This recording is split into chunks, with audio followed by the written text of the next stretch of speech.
equals to 40, find the value of x when y equals to 16.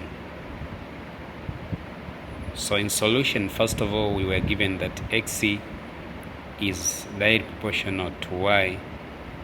And so removing proportional the sign, we are going to say x equals to ky. So with this equation here, now you can find the value of constant k. We were given x equals to 30, y equals to 40. So x equals to 30 equals to k times 40.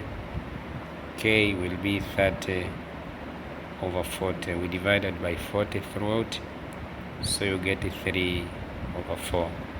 So x equals to 3 over 4 y.